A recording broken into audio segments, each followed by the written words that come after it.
سراقہ تھا اور وہ حضور کو پکڑنے آیا تاکہ 100 اونٹ جو ہیں وہ حاصل کر لے. فرما سراقہ قریب آیا، فرما سراقہ باز آ جا. اس کے تو سر میں کھوپڑی میں 100 اونٹ گھوم رہے، وہ کیسے باز آتا؟ حضور کو پکڑنے کے لیے لپکا. یہ بھی کمال ہے حضور کے دہن کا. فرما زمین پکڑ سراقہ. اتنا کہنا تھا کہ زمین نے اس کے پیروں کو پکڑ لیا گھوڑے کے، وہ گرتے گرتے بچا. کہنے لگا شاید یہ پہلی مرتبہ ہوا کہ حضور میں باز آ جاؤں. جی فرما زمین چھوڑ دے سراقہ. زمین نے سراقہ کو چھوڑ دیا. چلیے پھر 1-2 دفعہ ایسا ہوا، لیکن اس کو یقین ہو گیا کہ اگر میں نہیں مانا تو زمین میں دھس جاؤں گا. کہنے حضور مجھے معاف فرما دیں آپ، اور آپ جائیے، اور اب میں کسی کو بھیجوں گا بھی نہیں آپ کی طرف کہ میں نے کھوج لگا لیا تاکہ کوئی دوسرا آدمی آپ کو پکڑے. آپ چلے جائیے. حضور کے دہن سے یہ بات نکلی، سراقہ تو مجھے پکڑنے آیا؟ میں تو تیرے ہاتھ میں کسرا کے کنگن دیکھ رہا، میں تو تیرے ہاتھ میں کسرا کے کنگن دیکھ رہا. یہ بتایا آپ کو یہ جملہ کیسا ہے؟ کسرا کے کنگن دیکھ رہا ہوں. ایک دور آئے گا قیصر و کسرا کو مسلمان فتح کریں اور کسرا جو بادشاہ اس کو پکڑیں، حکومت پر قبضہ ہو جائے اور اس کے ہاتھ میں ہیرے جواہرات کے سونے کے کنگن وہ نکالے جائیں گے اور نکالنے کے بعد تیرے ہاتھ میں پہنائے جائیں گے. اس کی ڈیٹیل یہ سراقہ میں تو تیرے ہاتھ میں سونے کے کنگن دیکھ رہا ہوں. یہ جملہ بالکل ایسا تھا کہ آپ مجھ سے ملیں تو آپ مجھ سے کہنے لگ جائیں مولانا سنا آپ امریکہ کے صدر بننے والے.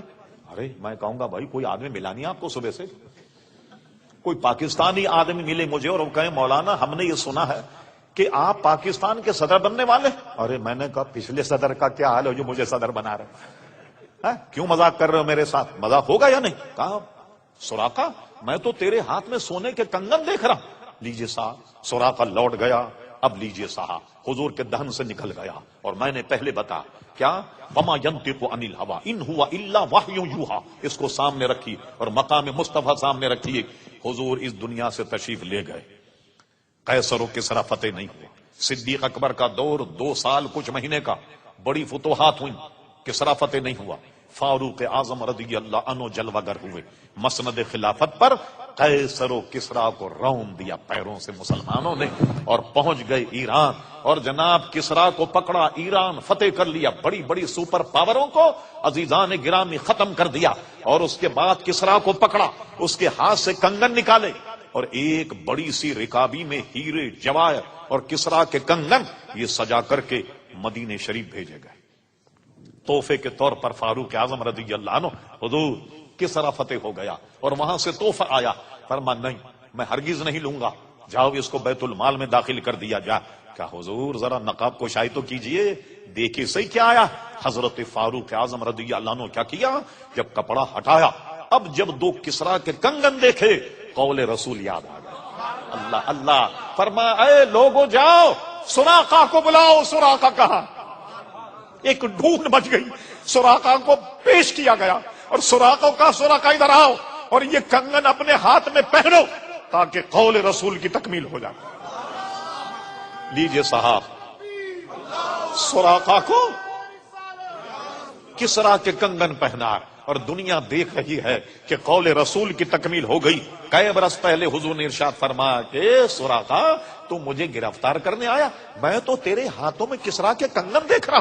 آج کسرا کے کنگن سراقہ کے ہاتھ میں اور جماعت صحابہ کرام دنگ اور حیران. کیا ایسا وقت بھی ہم نے دیکھا کہ ان کے ہاتھوں میں کنگن پہنائے گئے؟ اب میں یہاں کچھ اپنی طرف سے اس پر کچھ اس کی شرح کرتا ہوں جو میری دماغ جو میں نے سمجھا. یہ بتائیے یہ کنگن کیا تھے؟ ہیرے جواہرات. اور یہ کنگن تھے سونے کے. پوری جماعت صحابہ کے سامنے حضرت عمر فاروق نے کنگن پہنا. فرما اس کو پہنو تاکہ قول رسول تکمیل ہو جائے.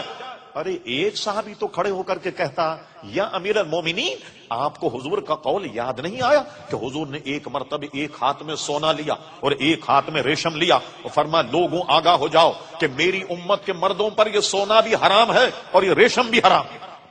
آپ کو اتنا بھی مسئلہ معلوم نہیں؟ کچھ تو کہتے، ایک تو کوئی نہ کوئی کہتا یا نہیں؟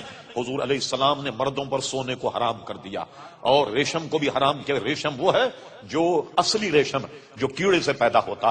یہ ریشم کس طرح پیدا ہوتا؟ شہتوت کے درخت پر ایک کیڑا ہوتا، لوگ اس کو پالتے ہیں، شہتوت کے پتے کھان کر جیسے مکڑی جالا بناتی ہے اس طریقے سے وہ پنڈا بناتا اور پورا بنانے کے بعد اندر بیٹھ جاتا، اس کو چپ چاپ سے نکال کر پھر درخت پر رکھ دیا جاتا اور وہ دھاگے کی لچھی لے لی جاتی، وہ ریشم ہے جس سے ریشمی کپڑا بنتا۔ اور حضور نے فرمایا سونے کا، ہمارے یہاں منگنی ہوتی ہے، شادی سے پہلے بیگم اپنے شوہر کا ہاتھ پکڑ کر کے انگوٹھی پہناتی، اور شوہر نامدار جو ہونے والے ہیں وہ بھی بیگم کا ہاتھ پکڑ کو سونے کی انگوٹھی پہناتی۔ ارے نکاح سے پہلے یہ کیا معاملہ؟ ایک غیر عورت کا ہاتھ پکڑے یا عورت مرد کا ہاتھ پکڑے، مرد عورت کا ہاتھ پکڑے؟ اور ہمارے یہاں یہ بھی ہے کہ شاید آپ کے یہاں تو نہیں ہوگا، خواتین چوڑیاں پہنتی ہیں، چوڑی پہنانے والا ایک نامحرم عورت کا ہاتھ مل ملا کر کے اس کو چوڑیاں پہنا رہا۔ ارے یہ کیا بے شرمی ہے بھائی؟ ایک عورت یہ غیر مرد کے ہاتھ میں ہاتھ دے رہی اور یہ سونے کی انگوٹھی دولہے کو دی جا رہی، اور دولہا جو ہے سونے کی انگوٹھی چلو خاتون کو تو پہنا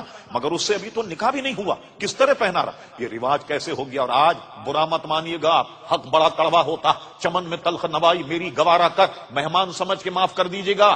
آج تو ہمارے نوجوان ہار ڈالنے لگ گئے گلے، سونے کی زنجیر ڈالے ہوئے، اللہ اکبر۔ دیکھا یہاں چین پڑی ہوئی، یہاں چین پڑی ہوئی، اللہ، اسی لیے تو بے چینی، سب حرام ہے۔ یہ تو سونا استعمال مرد کے لیے تو جائز ہی نہیں کہ گلے میں سونا اور جناب یہاں سونا اور انگوٹھی بھی سونے کی، اور جناب ایک ایکسٹرا جناب گھڑی تو گھڑی ایک ایکسٹرا اور جناب ایک کڑا اور جناب زنجیر ڈال لی جاتی، یہ ساری چیزیں تو حرام۔ ایک صحابی اٹھ کر کے کہتا یا امیر المومنین، آپ کو حضور کی حدیث یاد نہیں رہی کہ حضور نے فرمایا کہ میری امت پر سونا اور ریشم حرام، اور آپ نے سونا جو ہے وہ سراقہ کو پہنا دیا؟ کیوں نہیں بولا کوئی؟ سنیے وجہ کیا ہے۔ وجہ اس کی یہ ہے کہ یہ مسئلہ سب جانتے تھے کہ اللہ کے کارخانے کے میرے آقا ایسے مالک ہیں، ارے جس کو چاہے حرام کر دیں، جس کو چاہے حلال کر دیں۔ وہ حضور علیہ الصلوۃ والسلام کی زبان، آپ کا دہن، یہ لوگ کہتے ہیں حضور بڑے قانون داں تھے۔ میں کہوں گا قانون داں نہیں، واقعی بہت اچھے قانون داں تھے، مگر قانون ساز ہیں۔ جو دہن سے نکل جائے جملہ رب کریم کا وہی قانون ہے، جو دہن سے جملہ نکل جائے سمجھ لو مرضی مولا وہی، سمجھ لو کہ منشا الہی جو ہے وہی ہے۔ سب جانتے تھے کہ حضور علیہ السلام نے سب کو تو حرام کہا، مگر ان کے لیے جو کہا ہے کہ کسرا کے کنگن پہنو گے، اس حرام سے ان کا استثناء کر دیا۔ دیکھا آپ نے، اسی کو اعلیٰ حضرت امام اہل سنت کہتے ہیں میں تو مالک ہی کہوں گا کہ ہو مالک کے حبیب، یعنی محبوب و محب میں نہیں میرا تیرا۔